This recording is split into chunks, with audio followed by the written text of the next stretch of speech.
Oke,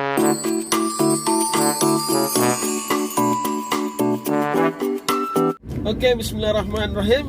Assalamualaikum warahmatullahi wabarakatuh. Jumpa lagi di Ospek, orientasi seputar ekonomi Islam di dunia Rijalis.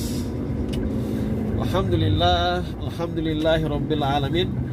Assalatu wassalamu ala asrofil anbiya'i wal mursalin wa ala alihi wa ashabihi wa man tabi'ahum bi ihsan ila yaumiddin. Rabbi shrah li sadri wa yassir li amri waluqdatam min lisani yafqahu qawli. Subhanaka la ilma lana illa ma 'allamtana innaka antal alimul hakim. Allahumma inna nas'aluka fahman nabiyyin wa hifzal mursalin wa ilhamal malaikatil muqarrabin birahmatika ya arhamar rahimin. Ya, alhamdulillah pagi ini terlihat mendung ya, di jalan dari Depok menuju Sentul City, di mana Institut Agama Islam Tazkiyah bertempat. Kali ini saya akan membahas seorang ulama yang terkenal di bidang filsafat Islam dan kedokteran ya, sebagaimana permintaan dari salah satu komentator ya yang ada di channel saya. Coba dong dibahas tentang Ibnu Sina atau Avicenna, apakah ada pemikiran ekonomi Islamnya ya. Kita udah sama-sama tahu kan kalau Ibnu Sina itu pakar ya, ulama ahli di bidang kedokteran dan filsafat ya. Jadi itu sangat terkait dengan tesis saya semasa saya kuliah di International Institute of Islamic Thought and Civilization IIUM Malaysia, yang berjudul A Critical Study of Economic Ibn Sina Ideas. Nanti saya akan bercerita ya, tapi alangkah baiknya sebelum kita masuk kepada pembahasan tentang pemikiran ekonomi Islam Ibn Sina ya, atau Ibnu Sina, lebih baik kita kenalan dulu gitu ya, walaupun sudah banyak yang kenal mungkin. Nama aslinya adalah Abu Ali Hussein Abdullah bin Hasan bin Ali bin Sina ya, jadi Sina ini adalah nama moyangnya ya, tapi dan dia dikenal dengan Ibn Sina, dan beliau digelari sebagai Syekhur Rais ya, syekhnya para orang-orang bijak. Beliau dilahirkan pada tahun 370 Hijriah atau bertepatan dengan 980 Masehi ya. Jadi kalau kita lihat posisinya ini ketika Daulah Abbasiyah masuk kepada fase ketiga ya, yaitu saat lemah-lemahnya ya, Daulah Abbasiyah, dan terpecah menjadi banyak bani-bani atau kerajaan-kerajaan kecil ya yang menguasai daerah-daerah yang dimiliki oleh Daulah Abbasiyah ya.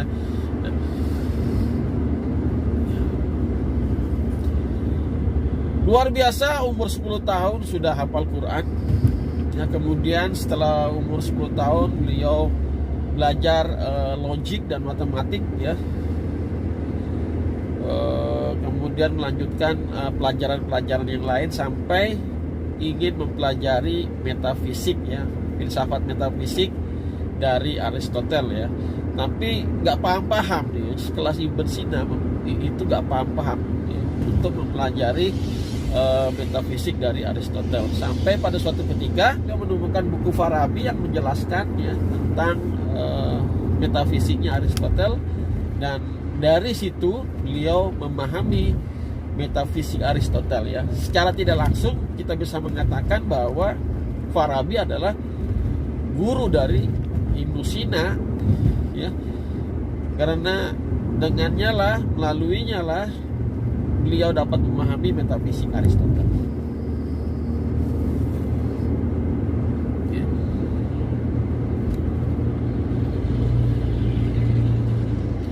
Langsung saja kita akan membahas pemikiran ekonomi Ibnu Sina yang banyak bersumber dari kitabnya Syifa dan Asy-Syifa Ibnu Sina ya. Jadi kebanyakan dari dua kitab ini pemikiran ekonomi Islam Ibnu Sina itu dapat kita temukan ya, yang intinya bermuara kepada ilmu tadbir al-manzil.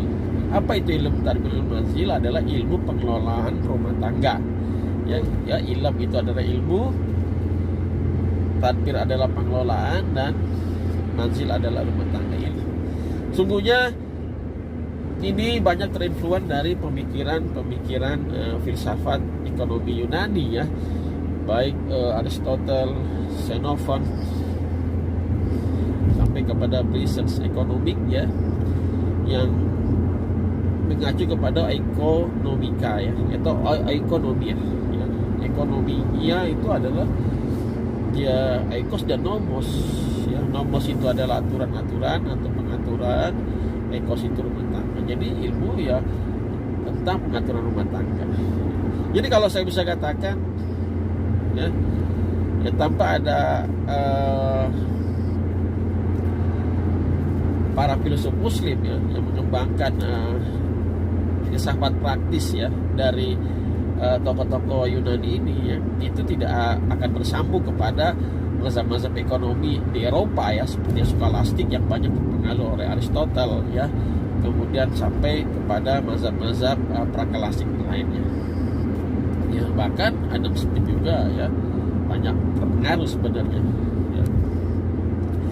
Jadi kalau kita lihat dari sisi filsafat ya, jadi filsafat itu ada dua, ada filsafat teoritis dan ada filsafat praktis ya.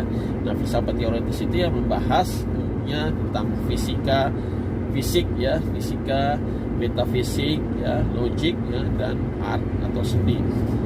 Dan di filsafat praktis itu ada tiga saja, yaitu etika,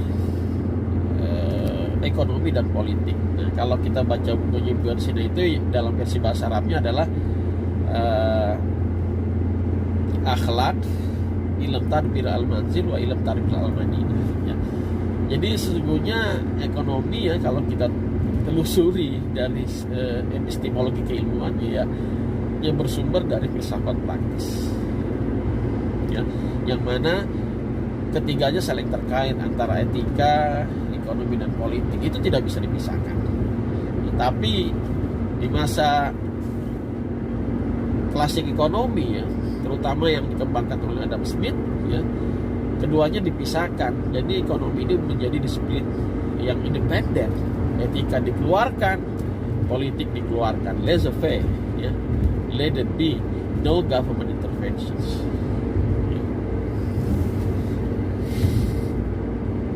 Jadi apa itu ilmu tarbiyah al-manzil?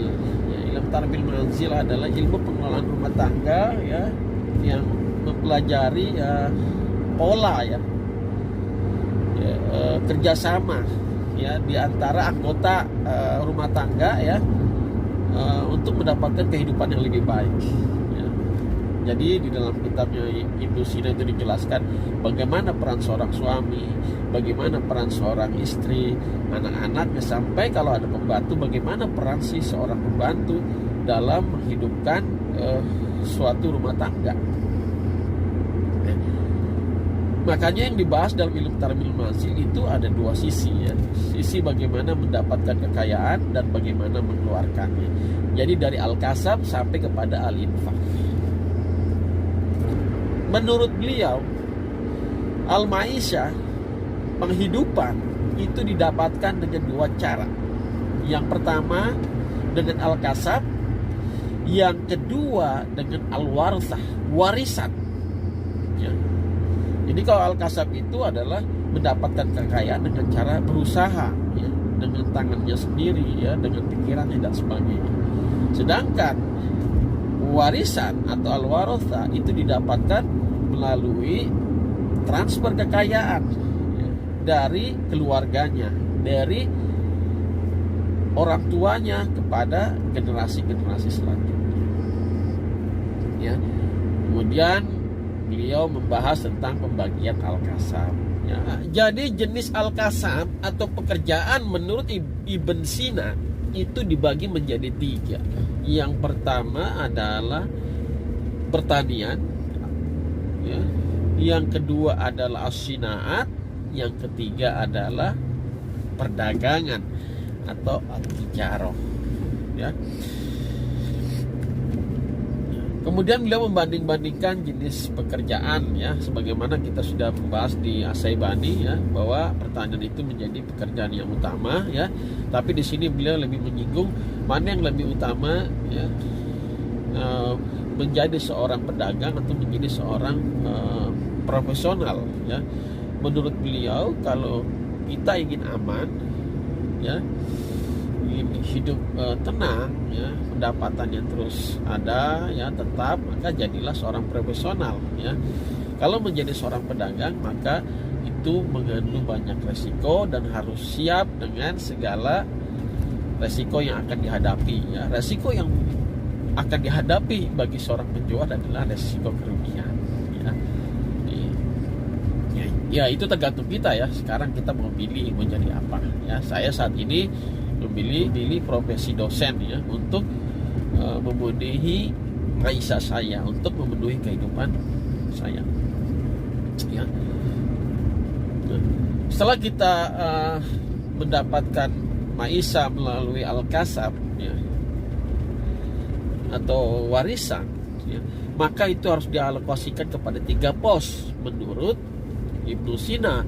Yang pertama adalah al-infaq al-am, yang kedua adalah al-infaq lidin, yang ketiga al-indikhar.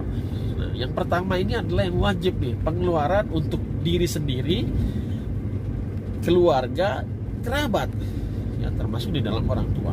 Ini wajib. Ketika kita sudah mendapatkan pendapatan dari hasil pekerjaan kita, maka kita wajib keluarkan yang paling utama untuk diri kita sendiri, keluarga, istri dan anak-anak, dan kedua orang tua kita dan kerabat. Yang kedua adalah pengeluaran untuk agama. Nah, beliau menjelaskan pengeluaran agama ini terkait dengan instrumen-instrumen wealth distribution atau distribusi kekayaan, yaitu zakat, infak, sedekah, dan wakaf, ya. Juga termasuk hibah di dalamnya, ya. Yang ketiga adalah al-idkhar, saving, ya. Kenapa saving itu penting, ya? Menurutnya kita hidup ini dalam keadaan ketidakpastian di masa akan datang, maka perlu ada saving, perlu ada simpanan yang sewaktu-waktu itu kita gunakan terhadap sesuatu yang kita tidak tahu apa yang akan timbul, ya, apakah tiba-tiba ada yang sakit, kita mendapatkan masalah dan sebagainya. Ketika ada saving, maka kita bisa mengeluarkan itu untuk kita gunakan terhadap permasalahan-permasalahan kita atau pengeluaran-pengeluaran yang tidak terduga. Jadi kita tidak minjam lagi, kita tidak berutang lagi. Nah, ya, itu dari sisi mikronya, ya, atau pengelolaan ekonomi rumah tangga. Nah, bagaimana pengelolaan ekonomi negara? Ya, beliau juga membahas, ya, ada beberapa peran negara yang harus dilakukan untuk mesejahterakan rakyatnya menurut Ibnu Sina. Yang pertama adalah negara harus menjadi penyelenggara, ya, hukum, menyediakan perangkat hukum, ya, agar transaksi atau aktivitas ekonomi itu berjalan dengan adil, ya. Kemudian yang kedua adalah menyediakan lapangan pekerjaan kepada rakyatnya. Yang ketiga adalah menjamin jaminan sosial masyarakatnya, ya. Karena tidak semua masyarakat itu beruntung di dalam mencari penghidupannya, sehingga perlu ada sharing kekayaan, ya, ya, melalui pajak dan instrumen distribusi kekayaan lainnya. Saya sudah sampai di Taskia. Saya rasa cukup sampai di sini ya. Tapi intinya sudah tercover bahwa pengelolaan rumah tangga itu sangat penting ya menurut Ibu Sina ya. Ketika pengelolaan ekonomi tangga itu baik, maka itu akan berdampak kepada pengelolaan ekonomi negara ya. Maka yang perlu diperbaiki pertama adalah ekonomi rumah tangga, sehingga itu akan berdampak kepada ekonomi negara. Mohon maaf kalau ada kata-kata yang salah dari saya. Syukron, jumpa lagi. Wabillahi taufiq wa hidayah. Assalamualaikum warahmatullahi wabarakatuh.